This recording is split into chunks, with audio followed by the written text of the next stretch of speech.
अस्सलाम वालेकुम प्यारे दोस्तों। आज हम आपको एक बहुत ही खास कहानी या कहें एक वाकया से रूबरू करवाने वाले हैं, जिसे सुनकर आप अपनी सोच में गुम हो जाएंगे। तो चलिए बिना किसी देरी के वीडियो को शुरू करते हैं। इसी तरह की इस्लामिक घटनाओं और वाक्य से रूबरू होते रहने के लिए आज ही सब्सक्राइब करें हमारे चैनल इस्लाम हिस्ट्री को और साथ ही बेल आइकॉन को प्रेस करें।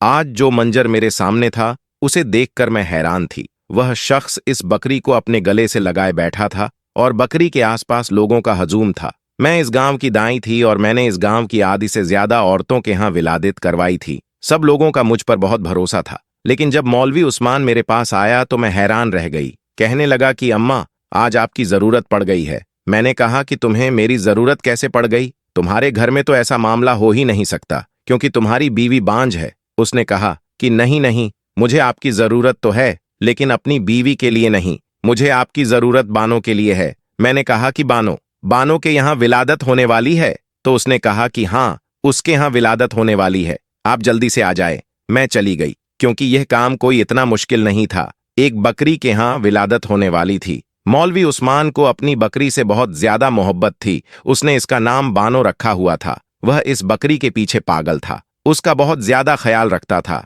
उस पर जान देता था। सर्दियों में उसके कपड़े भी बनाया करता था। उसके लिए अलग से एक कमरा बना रखा था। सारे गांव को पता था कि मौलवी उस्मान की जान इस बकरी में बसती है और यह इससे बहुत ज्यादा मोहब्बत करता है। कहता था कि जब से बकरी को लेकर आया हूं तब से मेरे हालात भी बदल गए हैं। बकरी थी भी बड़ी खूबसूरत बीटल बकरी थी, लंबी और सफेद रंग की। इतनी ऊंची बकरी वैसे मैंने अपनी जिंदगी में कभी नहीं देखी थी, क्योंकि यह इसका ख्याल ही बहुत रखता था, इसलिए वह इतनी बड़ी थी। मैं भी वहां पर चली गई और पास जाकर बैठ गई। मुझे पता था कि मेरा ज्यादा काम नहीं है, लेकिन थोड़ी देर के बाद मेरी आंखों ने ऐसा मंजर देखा कि कदमों तले से जमीन निकल गई। मैंने उसे कहा कि यह क्या मामला है उस्मान, पता कर किसकी हरकत है यह। वह खुद हैरान परेशान रह गया। इसको तो ना बात आए ना जाए, क्योंकि उसे भी यह सब कुछ देखने की उम्मीद नहीं थी। लेकिन जब पता किया गया कि यह किसकी कारस्तानी है तो कदमों तले से जमीन तो निकलनी ही थी,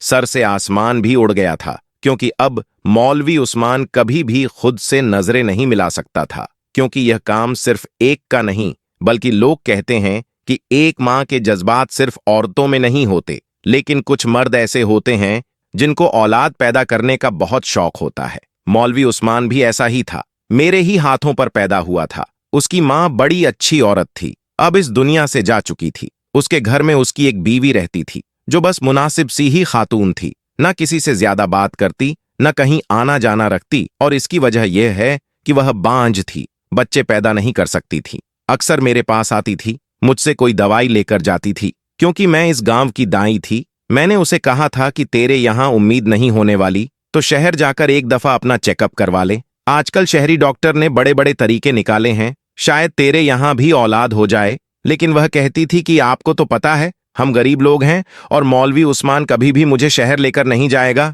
इतने पैसे भी नहीं हैं हमारे पास। बस यह मामला इसी तरह चल रहा था जब वह बदबख्त उस वक्त कहीं से एक बकरी का बच्चा ले आया। यह एक छोटी सी बकरी थी। उसको ऐसे उठाकर लाया था जैसे उसके यहाँ औलाद पैदा हो गई है। उसने उसका नाम बानो रख दिया और फिर पूरा दिन इस बकरी की देखभाल करता रहता। इस तरह से पालता था इसको जैसे उसकी अपनी औलाद है। वक्त के साथ साथ बकरी भी बड़ी हो गई और अब दूध भी देती थी। मैं बूढ़ी औरत थी। मैंने उसे कहा था कि 5 बार दूध मेरे लिए रख दिया कर, और वह ऐसा ही करता था। लेकिन आज उसकी हालत देखकर मेरा कलेजा भी मुंह को आ रहा था। बेचारा ऐसे बैठा था सर पकड़ के कि जैसे यह सब कुछ उसकी अपनी बेटी या बीवी के साथ हुआ है। जब सुबह सुबह मेरी आंख खुली तो दरवाजे पर खड़ा दस्तक दे रहा था। कहने लगा कि मेरी बकरी के यहाँ विलादत होने वाली है। मैंने कहा कि तेरी बकरी तो अकेली है। तो कहने लगा कि यह तो मुझे नहीं पता, लेकिन आप मेरे साथ चले, मदद की जरूरत है। पहले जब उसने दरवाजा खटखटाया तो मुझे लगा कि कोई मामला और है,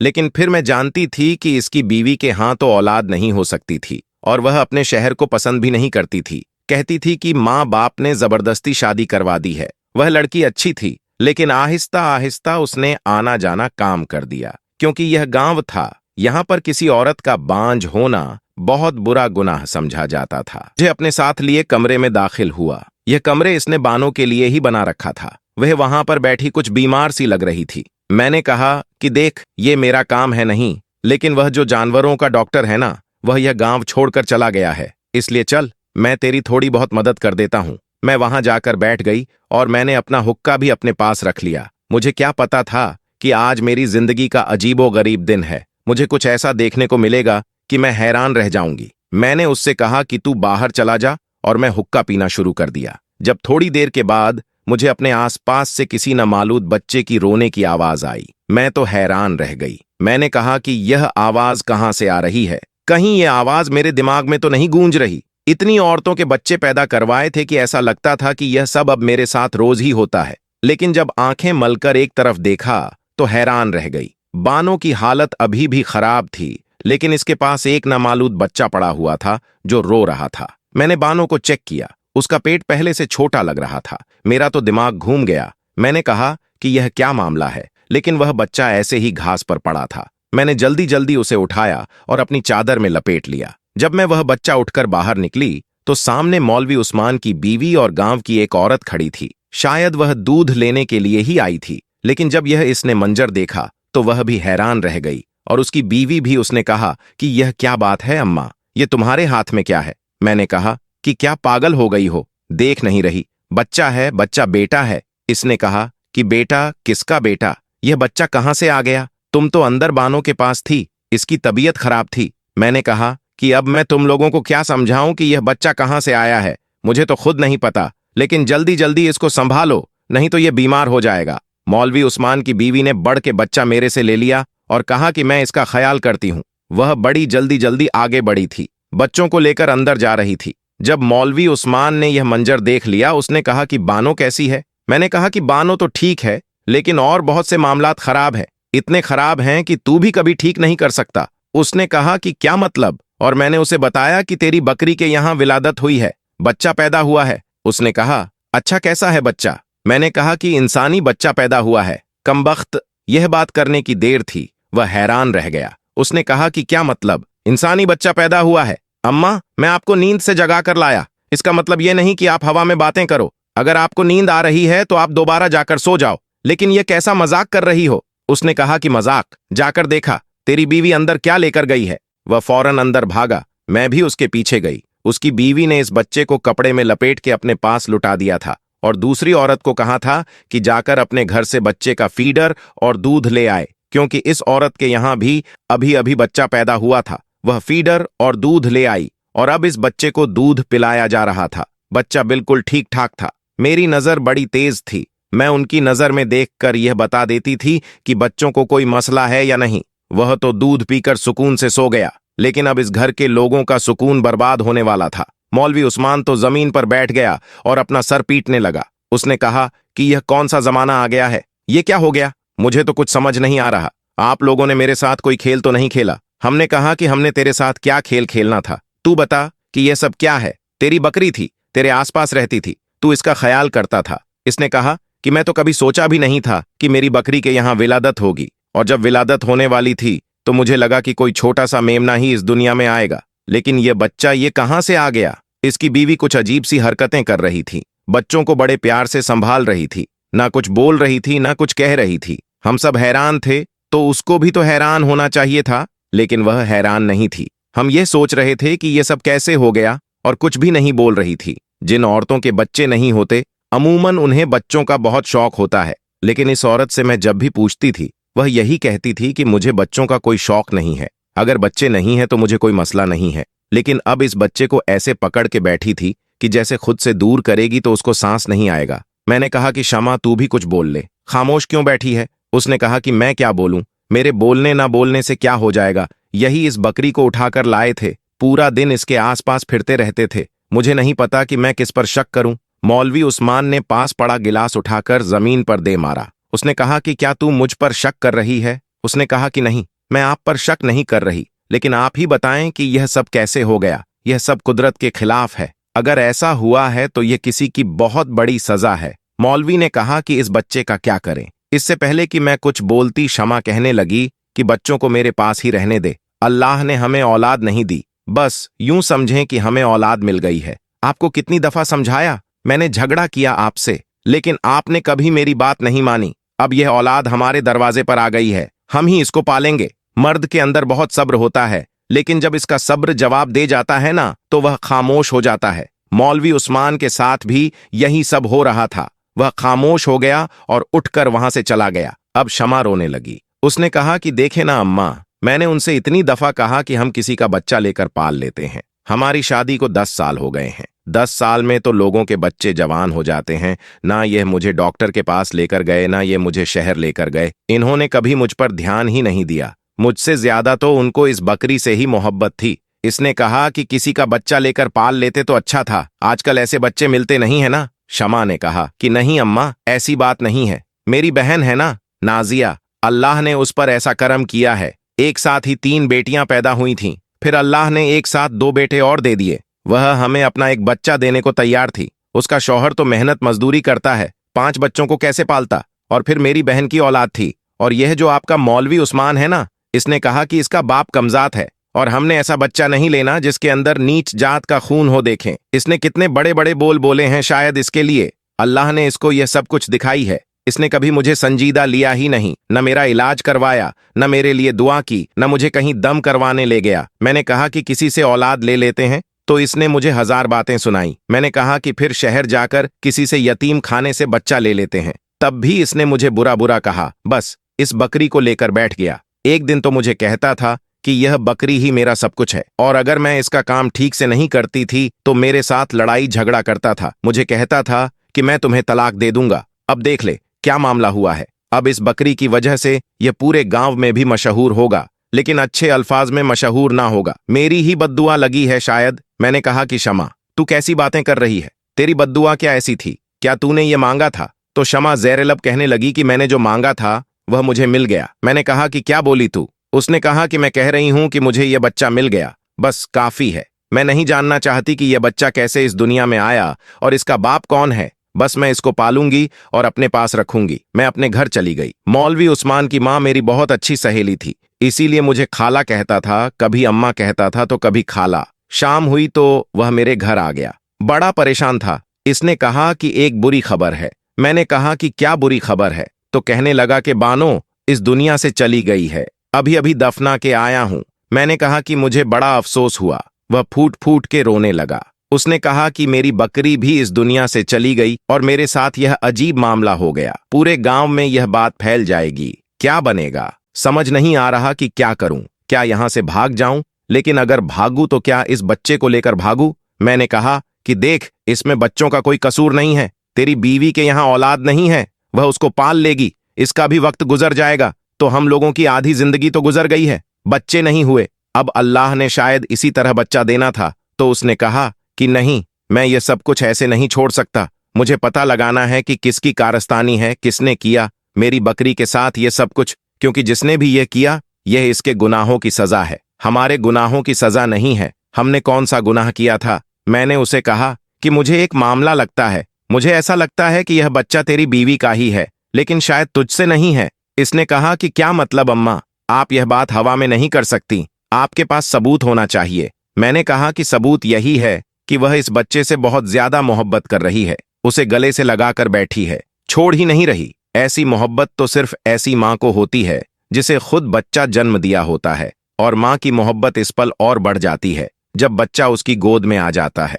तुझे यह सब कुछ अजीब नहीं लगता कि ना वह कुछ बोल रही थी ना कुछ कह रही थी, बस इस बच्चे का ख्याल रख रही थी? मौलवी उस्मान ने कहा, पता नहीं, मुझे नहीं पता कि इसका रवैया अजीब था या नहीं, लेकिन अगर वह माँ बनने वाली थी तो मुझे पता क्यों ना चला। उसने कहा कि तेरी बीवी बार बार काम वजूद की औरत है। अरे वह माँ बनने वाली हो तो तुझे क्या तेरे पूरे खानदान को पता ना चले? और फिर तू पिछले दिनों तबलीग पर भी तो गया था, याद है ना तुझे? और परसों ही वापस आया था। मौलवी उस्मान सोचने लगा। उसने कहा कि हाँ, बात तो है, सच में तबलीग पर गया था और परसों ही वापस आया हूं। मैंने कहा कि मेरा भी तजर्बा है, यह बच्चा 1 दिन का नहीं है, ये कम से कम 4-5 दिन का बच्चा है। मौलवी उस्मान ने कहा कि अगर यह सब कुछ मेरी बीवी ने किया है तो फिर बानो को मारने की क्या जरूरत थी? उसने इसे क्यों मार डाला? मैंने कहा कि ताकि कहानी बन सके, तू बानो को छोड़ दे, वह अब इस दुनिया से चली गई है, लेकिन तू पता कर कि यह बच्चा तेरी बीवी का ही है या नहीं। मैंने कहा कि मैं कैसे पता कर सकता हूं? उसने कहा कि तू पता ना कर, मैं ही पता कर लूंगी, लेकिन इसमें थोड़ा वक्त लगेगा। मुझे यकीन था कि यह औरत शमा झूठ बोल रही थी। यह बच्चा इसी का था जो इसने किसी और मर्द के साथ पैदा किया और फिर इसे यहां पर रखकर कहानी बना रही थी। क्योंकि कभी कभी ऐसा होता है कि औरत को एक मर्द से औलाद नहीं होती, लेकिन अगर वह दूसरे मर्द से शादी कर तो औलाद हो जाती है। मर्द के मामले में भी तो ऐसा होता है कि एक बीवी से बच्चे नहीं होते, लेकिन दूसरी बीवी से बच्चे हो जाते हैं, या एक बीवी से बेटियां ही होती हैं पर दूसरी बीवी से बेटा पैदा हो जाता है। ये तो हमारे मालशे में होता ही रहता है। ये तो कोई अनहोनी बात नहीं है। मैं अब किसी तरह शमा को देखना चाहती थी, इसके वजूद का जायजा लेना चाहती थी, क्योंकि मेरा यही काम था। मैं तो औरत की चाल देखकर बता देती थी कि इसका कौन सा महीना चल रहा है। मैं जाकर इस औरत के पास बैठ गई। मैंने कहा कि तुझे बच्चों का तजुर्बा नहीं है तो मैं तेरी मदद करने आ गई हूं। बच्चा ठीक तो है ना? उसने कहा कि क्यों ना ठीक होगा। अपनी शमा की जुबान कुछ बोलते बोलते रुक गई। वह क्या कहना चाहती थी कि अपनी मां के पास है इसलिए बच्चा ठीक है। मैंने उसे कहा कि थोड़ी देर को बच्चा मुझे दे दे और जाकर मेरे लिए एक कप चाय बना ला। मैं देखना चाहती थी कि क्या इसकी चाल में कोई फर्क है।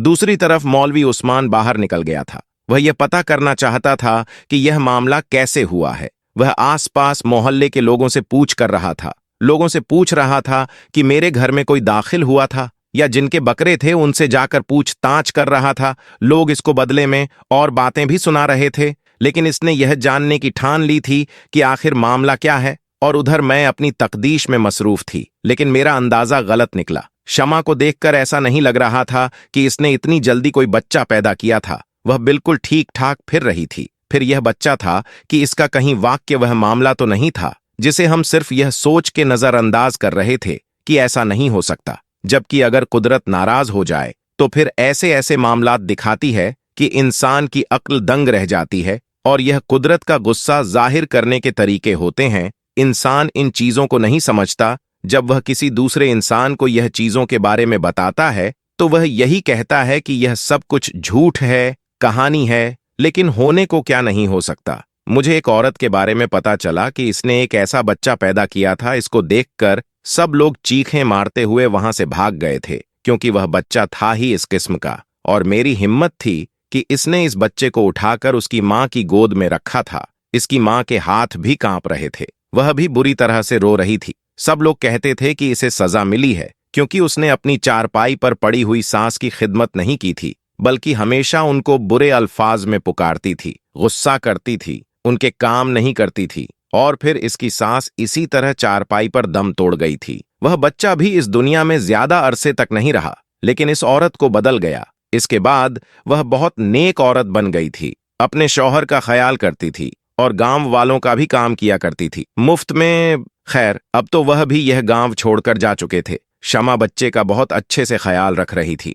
मैं वापस अपने घर आ गई। जब मुझे एक औरत बुलाने के लिए आई, उसने कहा कि अम्मा, वह सलीमा की बेटी है, इसकी तबीयत खराब हो गई है, जरा आप चलें। मैंने कहा कि हाँ, आती हूं। शायद इस औरत के यहाँ बच्चा होने वाला था, इसलिए मुझे बुलाया था। लेकिन मुझे यह पता चल गया था कि किसकी बात हो रही है, क्योंकि सलीमा को मैं अच्छी तरह जानती थी। इसकी एक जवान और खूबसूरत बेटी थी। इसका नाम शायद लायबा था। बहुत ही प्यारी लड़की थी। जब मैं घर में दाखिल हुई तो लायबा की हालत बड़ी खराब लग रही थी। वह बिस्तर पर पड़ी थी और उसे बहुत तेज बुखार हो रहा था। मैंने पूछा कि क्या मामला हुआ है, तो उसकी मां ने कहा कि यह अपने मामू के घर गई हुई थी। 4 दिन पहले वापस आई है और तब से इसने अपने आप को कमरे में बंद कर रखा है। ना इसने कुछ खाया है ना पिया है, और इसकी हालत बड़ी अजीब हो रही है। अब इसको इतना तेज बुखार हो गया कि बुखार उतर ही नहीं रहा। मैंने लायबा की तरफ देखा तो मैं उसका चेहरा देखकर समझ गई कि मामला कुछ और है। मैंने सबको कहा कि आप लोग यहां से बाहर चले जाओ, मुझे अकेले में देखने दो कि क्या मामला है, क्या मसला है। जवान लड़की है, क्या तुम सबके सामने मैं इसे ऐसी बातें पूछूंगी? चलो निकलो यहां से। मैं लायबा के पास बैठ गई। मैंने कहा, क्या बात है बेटा? जब मैंने इसे चेक करने की कोशिश की तो उसने मेरा हाथ पीछे कर दिया। उसने कहा कि नहीं अम्मा, बस तू मुझे बचा ले, बाहर जाकर सबको कह दे कि सब कुछ ठीक है। मैंने कहा कि क्यों, क्या हुआ? तो कहने लगी कि यह देख मेरा हाल। जब मैंने इसको देखा तो मैं समझ गई कि क्या मामला है। मैंने कहा कि तेरी औलाद कहाँ है? उसने कहा कि वह तो मैंने शमा को दे दी। मैंने कहा कि शमा तेरी क्या लगती है? तो कहने लगी कि वह मेरी बचपन की सहेली है। मैंने कहा कि इस बच्चे का बाप कौन था? तो लायबा ने सर झुका लिया। उसने कहा कि इस बच्चे का बाप जो भी था उसके साथ मेरा कोई जायज रिश्ता नहीं था। वह पीछे कारखाना बन रहा है। ना उधर का अफसर था, वह बहुत खूबसूरत आदमी था। उसे तो यहां से गए हुए 10 महीने होने वाले हैं। वह तो चला गया यहां से। मैं इसके इश्क में पागल हो गई थी और यह बात मैंने सिर्फ शमा को ही बताई थी। शमा को ही पता था कि मेरे यहाँ औलाद होने वाली है। जब मेरे यहाँ औलाद होने वाली थी और कुछ महीने ऊपर हुए तो मैं बहाना करके अपने मामू के घर चली गई। आपको पता है ना, मेरे मामू की आंखों में बनाई नहीं है। उनकी एक बेटी है और उससे यह सब कुछ छुपाना आसान था। वह बेवकूफ सी है। लेकिन फिर मुझे शमा ने कहा कि तू वापस आ जा, हम इस मामले को संभाल लेंगे। और जब मैं यह बच्चा बानो के पास रखने के लिए आई तो आप हुक्का पी के सो रही थी। अम्मा, आपको पता ही ना चला कि यह सब कुछ कैसे हुआ। बानो के साथ हमने कुछ नहीं किया। उसकी तबीयत खुद ही खराब हुई थी। शायद उसने कुछ उल्टा सीधा खाया हो, लेकिन हमने उसकी तबीयत का फायदा उठाया और इससे बच्चों को वहां पर रख दिया। वह हाथ जोड़ने लगी। उसने कहा कि मैं अपनी सहेली की मदद की है और उसने मेरी मदद की है। बस आप बाहर जाकर कह दो कि मुझे बुखार है और कोई दवाई वगैरह दे दो ताकि मैं ठीक हो जाऊं। ये बात सुनकर मैं हैरान रह गई। क्या कहती मैं इनको? इन दोनों की बेवकूफी थी या फिर इनकी दोस्ती की आला मिसाल थी कि एक दूसरे के मुश्किल वक्त में उन्होंने एक दूसरे का इतना साथ दिया। मैंने कहा कि अब जो होना था सो हो गया। मैं खामोश सिर्फ इसलिए हो रही हूं कि इस मासूम जान को एक मां मिल रही है और तेरे घर वालों की इज्जत सलामत रहेगी, वरना मैं यह बात सबको बता देती। मैंने बाहर जाकर कह दिया कि लायबा की तबीयत खराब है, आप लोग उसको कुछ दिन बिस्तर पर ही आराम करवाएं। इधर मैंने मौलवी उस्मान को भी समझाया कि यह बच्चा जैसे भी इस दुनिया में आया हो, अब यह तेरी औलाद है, तुमने ही इसका ख्याल करना है। शायद अल्लाह ने तुझे एक इम्तिहान के लिए चुन लिया है और तू इसमें सुरखरू हो गया तो सब ठीक हो जाएगा। उसको भी मैं संभाल लिया और शमा से मैंने कोई जिक्र नहीं किया। अब वह भी इस बच्चे को अपनी गोद में लिए फिरता है, उठाता है, प्यार करता है और शमा भी खुश है। रही बात लायबा की, तो किसी को पता भी नहीं चला कि इस लड़की ने इतना बुरा किया। शायद इसकी किस्मत अच्छी थी, लेकिन इसने वाकई बहुत बड़ा कदम उठाया था। अब आपको एक और वाकया से रूबरू करवाते हैं दोस्तों। एक लड़की की शादी को 7 साल का अरसा बीत गया, मगर वह औलाद की नेमत से महरूम थी। इसके खानदान और दोस्तों में जितनी भी इसके साथ की लड़कियां थीं, वह सब कोई 2, कोई 3 और कोई 4 बच्चों की मां बन चुकी थी। इस लड़की की बहुत हसरत थी कि अल्लाह इसकी भी गोद भर दे। यह लड़की किसी से कुछ नहीं कहती, लेकिन दिल ही दिल में अल्लाह से दुआ मांगा करती थी। जहां इस लड़की को ससुराल वालों की चुभती हुई नजरों और सवालों का सामना करना पड़ता, वही वह खुद भी हर पल अपनी सूनी गोद की वजह से दुखी और परेशान रहती। उसने हिम्मत करके अपना चेकअप भी करवाया, लेकिन यह चीज देखकर और भी ज्यादा तकलीफ होती कि रिपोर्ट में डॉक्टर ने बताया था कि औलाद होने की उम्मीद नहीं है, जिस वजह से वह हर वक्त दुखी रहने लगी। मगर दिल में एक उम्मीद भी रहती कि अल्लाह चाहे तो कुछ भी नामुमकिन नहीं। लड़की का दिल अगर बहुत ज्यादा उदास होता तो वह चुपकर अपने कमरे में जी भरकर रो लेती थी। कोई भी इसकी तकलीफ को समझ नहीं पा रहा था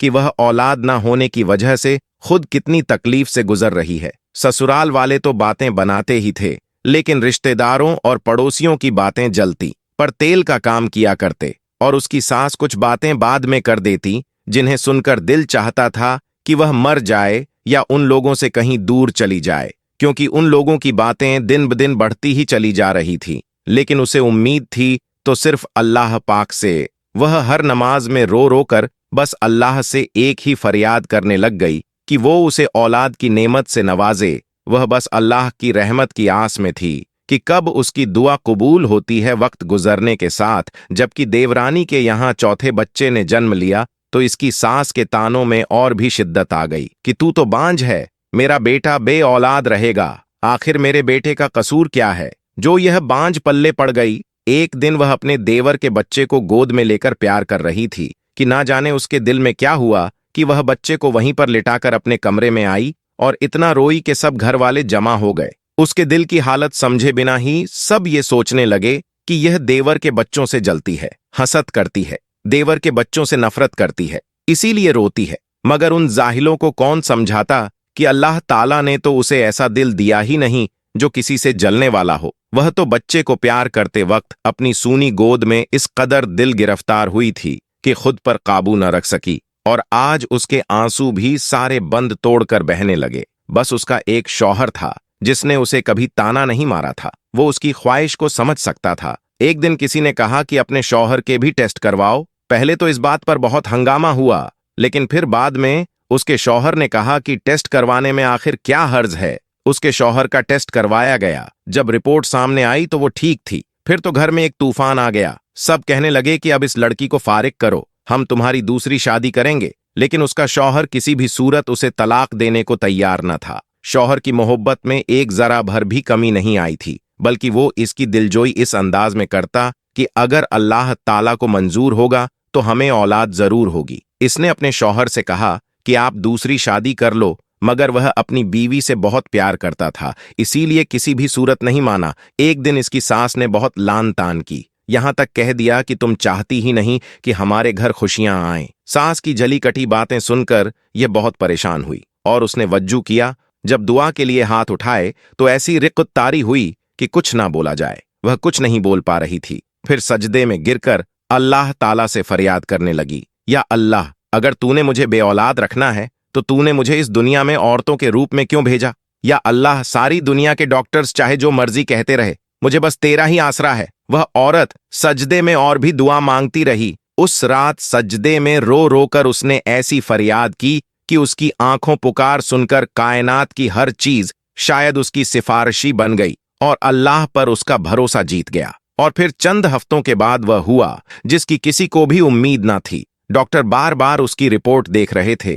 फिर उसको जिंदगी की नबील सुनाई गई कि वह मां बनने वाली है। यह सुनते ही उसने बिना किसी की परवाह किए वह हॉस्पिटल के फर्श पर ही सजदा रेज हो गई और अल्लाह ताला का शुक्र अदा किया, या अल्लाह, तेरा शुक्र है, तेरा करम है मुझ गुनहगार की तूने सुन ली। स्टोरी से मुताल्लिक आप लोगों की जो भी राय हो हमें कमेंट बॉक्स में जरूर बताइएगा और वीडियो को एक लाइक करके इसे आगे ज्यादा से ज्यादा शेयर कीजिए। शुक्रिया।